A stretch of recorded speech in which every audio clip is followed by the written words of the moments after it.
Hello friends, ചെമ്പനീർ പൂവിൻ്റെ ഏറ്റവും പുതിയ എപ്പിസോഡിലേക്ക് എല്ലാവർക്കും സ്വാഗതം. അങ്ങനെ നമ്മുടെ രേവതിയുടെ ഒരു വണ്ടിക്ക് വേണ്ടിയിട്ട് കാത്തു നിൽക്കുകയാണല്ലോ പോലീസ് സ്റ്റേഷൻ്റെ ഫ്രണ്ടിൽ. അപ്പോഴാണ് അങ്ങോട്ട് നമ്മുടെ ട്രാഫിക് പോലീസ് വരുന്നത് കേട്ടോ.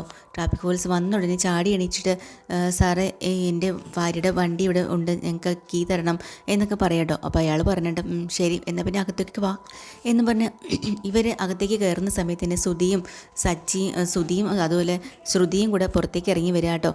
ആ സമയത്താണ് ഇവരകത്തേക്ക് കയറുന്നത്. അപ്പോൾ ഇവർ തമ്മിൽ പരസ്പരം കാണുന്നില്ല. അങ്ങനെ അകത്ത് വന്ന രേവതിയോട് ട്രാഫിക് പോലീസ് ചോദിക്കുന്നുണ്ട്, നിങ്ങൾ എന്തിനാണ് ഇങ്ങനെയൊക്കെ ചെയ്തത്? നോ പാർക്കിംഗ് ആണെന്നോ അറിയത്തില്ലേ, നിങ്ങൾ എന്തിനാണ് വണ്ടി കൊണ്ട് വെച്ചതെന്ന് ചോദിക്കുമ്പോൾ രേവതി പേടിച്ച് പറിച്ചിട്ട് പറയുന്നുണ്ട്, അയ്യോ സാർ ക്ഷമിക്കണം, എനിക്കറിയില്ലായിരുന്നു, ഞാൻ ആ ബോർഡ് കണ്ടില്ല, പെട്ടെന്ന് വരാമെന്ന് പറഞ്ഞ് വെച്ചിട്ട് പോയതാ, ഇനി ഇത് ആവർത്തിക്കരുത്. ശരി, എൻ്റെ വണ്ടി തിരിച്ച് തരാമോ എന്ന് ചോദിക്കും. പിന്നെന്താ തരാം, 500 രൂപ ഫൈൻ അടയ്ക്കുമെന്ന് പറയാം കേട്ടോ. അയ്യോ 500 രൂപ തരണോ? എന്തിനാ ഇനി 500 രൂപ ഫൈനാണ് ഞാൻ ചോദിച്ചത്, വേറൊന്നുമല്ല. ഇല്ലെങ്കിൽ നിങ്ങളൊരു കാര്യം ചെയ്യും, നേരെ കോടതിയിലേക്ക് കൊണ്ടുപോയി കെട്ടിക്കുമെന്ന് പറയാം. അയ്യോ വേണ്ട ഞങ്ങൾ ഇവിടെ തന്നെ കെട്ടിക്കൊള്ളാം എന്ന് സച്ചി പറഞ്ഞിട്ട് പേഴ്സിൽ നിന്ന് പൈസ എടുക്കുന്നുണ്ട് കേട്ടോ. തികയാത്ത കാരണം രേവതിയുടെ പേഴ്സിൽ നിന്നും കൂടെ പൈസ എടുത്തിട്ട് 500 രൂപ കൊടുത്ത് റെസീറ്റൊക്കെ വാങ്ങിച്ച് അവർ പുറത്തേക്ക് ഇറങ്ങാം കേട്ടോ. അങ്ങനെ ഓടിപ്പോയി വണ്ടിയൊക്കെ എടുത്ത് സച്ചി കൊടുക്കുകയാണ്. എന്നിട്ട് പറയുന്നുണ്ട്, പോകുന്ന കൊള്ളാം, സൂക്ഷിച്ച് പോകണം, പിന്നെ ഈ നോ പാർക്കിങ്ങിലൊന്നും കൊണ്ട് വണ്ടി വയ്ക്കരുത്, ഒന്നും ചെയ്തേക്കരുതെന്ന് പറഞ്ഞ് പറയാട്ടോ. ഞാനിനി അവിടെ നിൽക്കുക പോലും ചെയ്യില്ല സച്ചിയേട്ടാ, സൂക്ഷിച്ചോളാം. ശരി എന്നാൽ പോവാം, സച്ചിയുടെ വണ്ടിയിലേക്ക് കയറുന്നു പറയാം. നിൻ്റെ വണ്ടിയിൽ ഞാൻ വരണോ? അപ്പോൾ പിന്നെ ഞാൻ വന്ന കാർ ആരാടി കൊണ്ടുപോകുന്നത്? നീ കൊള്ളാമല്ലോ, വണ്ടി കിട്ടിയപ്പോൾ സ്വന്തം കാര്യം മാത്രം ആയില്ലേ? ശരി, നല്ല നോക്കിയൊക്കെ പൊക്കോ, ഇനി വീണ്ടും ട്രാഫിക് പോലീസിൻ്റെ വായിക്കൊണ്ട് വണ്ടി ഇട്ട് കൊടുക്കില്ലേ എന്നൊക്കെ പറഞ്ഞിട്ട് രേവതിയെ പറഞ്ഞു വിടാം കേട്ടോ. അങ്ങനെ സച്ചിയുടെ പണിക്കും പോവാണ്. അപ്പോൾ സ്റ്റേഷനിൽ നിന്ന് ഇറങ്ങിയ നമ്മൾ ശ്രുതിയും കൂടെ നടന്നു പോണ വഴിക്ക് ശ്രുതിയെ ഒരുപാട് അഭിനന്ദിക്കുകയാണ് കേട്ടോ ശ്രുതി. എന്നാലും ഞാൻ ഒരിക്കലും വിചാരിച്ചില്ലടി ഈ പൈസ കിട്ടുമെന്ന്, പക്ഷേ നീ എൻ്റെ കൂടെ ഉള്ളത് കൊണ്ടാണ് നമുക്കിത് കിട്ടിയത്. എനിക്കതുകൊണ്ട് നിന്നോട് എനിക്ക് ഒരുപാട് മതിപ്പ് സ്നേഹമൊക്കെ കൂടിയിട്ടേ ഉള്ളൂ എന്നൊക്കെ പറഞ്ഞ് ശ്രുതി അടിച്ച് പൊക്കുക കേട്ടോ. അപ്പോൾ ശ്രുതി ചോദിക്കുന്നുണ്ട്, ശരി അതൊക്കെ പോട്ടെ, ഇനി ശ്രുതിക്ക് എന്താ പരിപാടി? ഈ കാശ് വാങ്ങിച്ചിട്ട് നമുക്ക് ഓടിപ്പോയി അവിടെ കൊണ്ട് കൊടുത്താലോ പൈസ? ട്രാവൽ ഏജൻസിയിൽ കാനഡയിൽ പോകണ്ടേ? പോകണം, പക്ഷേ നീ ഇല്ലാതെ എനിക്ക് പോകാൻ വലിയ മടിയാവിടെ. പിന്നെ അതാണ് ഇപ്പോൾ ചിന്തിക്കേണ്ടത്. ആദ്യം ശ്രുതി പോയി അവിടെ സെറ്റിലായി കഴിയുമ്പോൾ എനിക്കും അങ്ങ് വരാമല്ലോ. എന്നാൽ പിന്നെ നമുക്ക് പോവാം, നമുക്ക് ഓടിക്കൊണ്ട് പൈസ കൊടുക്കാമെന്ന് പറഞ്ഞ് ഞാൻ ട്രാവൽ ഏജൻസിയിൽ അവിടേക്ക് അവർ രണ്ടുപേരും കൂടെ കാശും കൊണ്ട് പോവാം കേട്ടോ.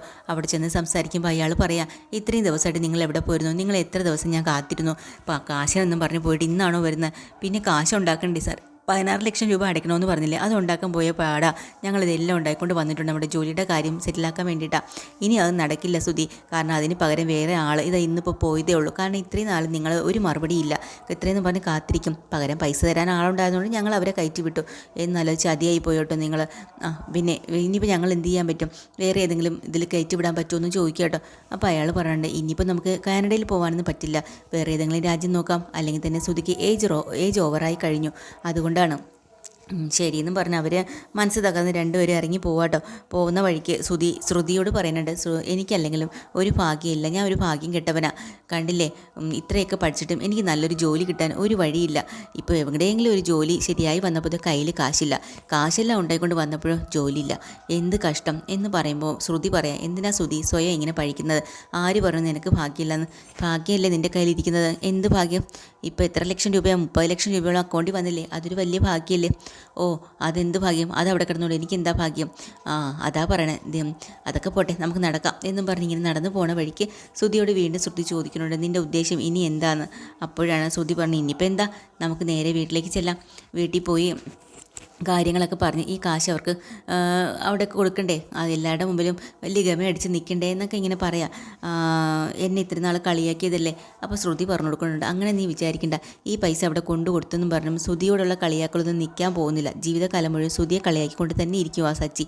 പിന്നെ ഇതിപ്പോൾ കൊണ്ടു ചെന്നാൽ അച്ഛൻ എല്ലാവർക്കും വീതിച്ച് കൊടുക്കും, അച്ഛനും ഒരു വീതം കൊടുക്കണമെന്ന് സച്ചി തന്നെ പറയും. അപ്പോൾ ബാക്കി എല്ലാം കൂടെ വീതം വെച്ച് വരുമ്പോഴേ ശ്രുതിക്ക് എന്താ ഉള്ള? ഒന്നും കിട്ടില്ല. അതിനേക്കാളും നല്ലത് ഈ കാശ് കിട്ടിയ കാര്യം ആരോടും പറയണ്ട.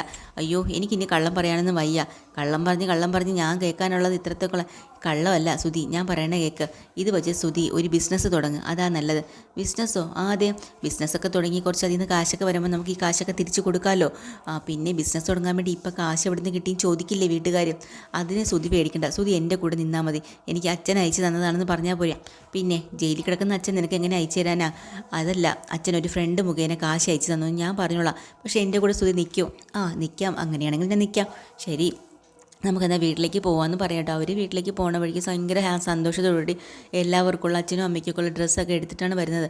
വന്ന പാട്ട് തന്നെ എല്ലാവരും അങ്ങോട്ട് അലറി വിളിക്കുന്നുണ്ട് കേട്ടോ. അങ്ങനെ വർഷയും ശ്രീകാന്തും എല്ലാവരും വെളിയിലേക്ക് ഇറങ്ങി വന്നിട്ടുണ്ട് ഇവരുടെ വിളി കേട്ടിട്ടും. ചന്ദ്രയും രവീന്ദ്രനും ഒക്കെ ഉണ്ട്. അപ്പോൾ പറയാം ഇന്ന് എന്താ നല്ല സന്തോഷത്തിലാണല്ലോ എന്ന് ചോദിക്കട്ടോ. അതേ സന്തോഷത്തിൽ തന്നെയാണ്. അപ്പോഴാണ് നടന്ന കാര്യങ്ങൾ പറയാം കേട്ടോ. അതെ, സുധി ഒരു ബിസിനസ് തുടങ്ങാൻ പോവാണ്, അതിൻ്റെ സന്തോഷമാണ്. അപ്പോൾ അതിന് കാശ് എന്തെങ്കിലും ചോദിക്കുമ്പോൾ തന്നെ ശ്രുതി പറയാണ്, പൈസ എൻ്റെ അച്ഛൻ അയച്ചു തന്നതാന്ന് പറയണം കേട്ടോ. അപ്പോൾ എല്ലാവർക്കും സന്തോഷവും ചിരിയും ഒക്കെ ആയി. അപ്പോൾ ചന്ദ്ര പറയുന്നുണ്ട്, കണ്ടോ രവിയേട്ടാ, ഇപ്പോൾ ഞാൻ ഇവളെ കൊണ്ട് വെറുതെ പഠിപ്പിച്ചില്ലേ, അതിൻ്റെ ഫലം കണ്ടു തുടങ്ങിയത് കണ്ടില്ലേ, അച്ഛൻ ജയിലിൽ നിന്ന് ഇറങ്ങിയില്ലെങ്കിലും അച്ഛൻ്റെ കാശെങ്കിലും വന്നല്ലോ എന്നിങ്ങനെ പറഞ്ഞ് സന്തോഷിക്കുമ്പോൾ തൊട്ട് പിറകെ സച്ചി വന്നിട്ട് ചോദിക്കുന്നുണ്ട്, ജയിലിൽ കിടക്കുന്ന അച്ഛൻ എങ്ങനെയാണ് കാശ് അയക്കുന്നത് എന്ന് ചോദിക്കുക കേട്ടോ. അപ്പോൾ അതിന് ശ്രുതി പെട്ടെന്ന് ഞെട്ടിപ്പോവാണ്. അത് അയച്ചു, അതെങ്ങനെ അയച്ചു എന്നാണ് ഞാൻ ചോദിക്കുന്നത്. അല്ലെങ്കിൽ തന്നെ ജയിലിൽ കിടക്കുന്ന ഒരാളുടെ അക്കൗണ്ടെല്ലാം ഫ്രീസാക്കും പെട്ടെന്ന് തന്നെ. അതിൽ നിന്നും തിരിമറി ഒന്നും നടത്താൻ കഴിയില്ല, അതിൽ നിന്ന് ആർക്കും ട്രാൻസാക്ഷനും നടത്താൻ കഴിയില്ല, പിന്നെ എങ്ങനെ അയച്ചു എന്ന് വീണ്ടും സച്ചി ചോദിക്കട്ടോ. അപ്പോൾ ശ്രുതി പെട്ടെന്ന് പറയണ്ട, അല്ല അത് എൻ്റെ അച്ഛൻ്റെ ഒരു ഫ്രണ്ട് മുഖേന എനിക്ക് അയച്ചു തന്നെ, ഫ്രണ്ട് അയച്ചു തന്നത്, അത് അവർ ഇന്ത്യയിലേക്ക് പൈസ അയച്ചു, അതുവഴി എനിക്ക് കിട്ടി, അങ്ങനെയൊക്കെയാണെന്ന് പറഞ്ഞ് ശ്രുതി തപ്പി തടഞ്ഞ് അങ്ങ് പറയാം കേട്ടോ. സച്ചിക്ക് ഒരല്പം പോലും വിശ്വാസമാവുന്നില്ല. അവസാനം സച്ചി പറഞ്ഞേ, ശരി എന്നാൽ പിന്നെ നിനക്ക് പൈസ അയച്ചെന്നെങ്കിലേ ഇതിൽ ഏറ്റവും കൂടുതൽ സന്തോഷിക്കേണ്ടത് എൻ്റെ അച്ഛനാണ്. കാരണം അച്ഛൻ്റെ കാശ് നീ എല്ലാം അടിച്ചുകൊണ്ട് പോയത് 19 ലക്ഷം രൂപ, അതിപ്പോൾ അച്ഛന് തിരിച്ചു കൊടുക്കേണ്ട സമയമായി. നിനക്ക് കാശ് കിട്ടും വരുമ്പോൾ നീ തിരിച്ചു കൊടുക്കാമെന്ന് പറഞ്ഞിരുന്നു, നീ ആ പൈസ തിരിച്ചു കൊടുക്കുമെന്ന് പറയുമ്പോൾ വീണ്ടും ഇവർ ഞെട്ടിപ്പോകുന്നുണ്ട് കേട്ടോ.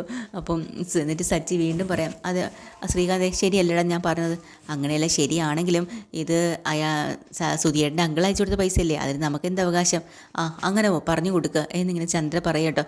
അങ്ങനെയൊന്നുമില്ല, എടാ നീ ഒന്നും മിണ്ടാതിരിക്കുന്നുണ്ടോ, അവരുടെ അച്ഛൻ അയച്ചു കൊടുത്തെങ്കിൽ അവർ വെച്ചോളും, പോയ പൈസ അല്ലല്ലോ അവന് തിരിച്ചു കിട്ടിയത്, അങ്ങനെയാണെങ്കിലല്ലേ നമുക്ക് അവകാശപ്പെടാൻ പറ്റുള്ളൂ, നീ ഒന്നും മിണ്ടാതിരിക്കും, നീ ഇവനെ ഒന്ന് വിളിച്ചുകൊണ്ട് പോകുന്നുണ്ടോ രേവതി എന്ന് പറയാട്ടോ. അപ്പോൾ രേവതി പോയി, സച്ചിയേട്ടാ വാ നമുക്ക് അകത്തേക്ക് കയറിപ്പോവാം, പോവാന്ന് പറയുമ്പോൾ, നീ ഒന്നും മിണ്ടാതിരിക്കും രേവതി, ഞാൻ പറയാനുള്ള പറയട്ടെ, ഒന്ന് ആലോചിച്ച് നോക്ക്, ഇവൻ അച്ഛൻ്റെ പൈസ എല്ലാം അടിച്ചുകൊണ്ട് പോയി, ഇപ്പോൾ ഇവൻ വലിയ ബിസിനസ്സുകാരാവാൻ പോകണം, ഇവന് പൈസ കിട്ടുമ്പോൾ അത് അച്ഛന് തിരിച്ചു കൊടുക്കുകയല്ലേ വേണ്ടത്, അതല്ലേ ആദ്യം ചെയ്യേണ്ട മര്യാദ എന്നൊക്കെ ഇങ്ങനെ ചോദിക്കുക. പൈസ കിട്ടാണ്ട് ഞാൻ പോവില്ല, മര്യാദയ്ക്ക് അച്ഛൻ്റെ പൈസ കൊടുത്തു എന്ന് പറയാട്ടെ. അപ്പോൾ നമ്മുടെ അച്ഛൻ്റെ പൈസ കൊടുക്കുമ്പോഴേക്കും അച്ഛൻ്റെ മാത്രം പൈസയല്ല, അച്ഛൻ്റെ പൈസ എന്ന് പറയുമ്പോൾ ശ്രീകാന്തിൻ്റെയും എൻ്റെയും ഒക്കെ പൈസയാണ്, ഞങ്ങൾക്ക് എല്ലാവർക്കും തരേണ്ടി വരും എന്ന് പറയട്ടെ. അപ്പോൾ ശ്രുതി ആകെ ചമ്മി പെട്ടെന്ന് നിൽക്കുകയാണല്ലോ.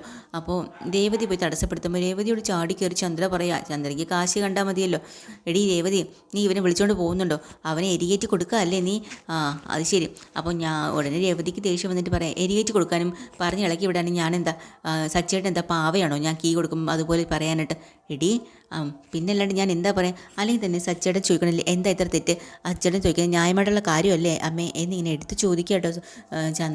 നമ്മുടെ രേവതി അതേകം രവീന്ദ്രനും എല്ലാവരും രേവതിയുടെ ഈ ചോദ്യത്തിൽ അന്തം വിട്ട് നിൽക്കുക കേട്ടോ. ഇന്നത്തെ എപ്പിസോഡ് തീർന്നത് പുതിയൊരു എപ്പിസോഡ് വീണ്ടും വരാം. ചാനൽ ഇഷ്ടമായി ലൈക്ക് ചെയ്യുക, സബ്സ്ക്രൈബ് ചെയ്യുക. Thank you.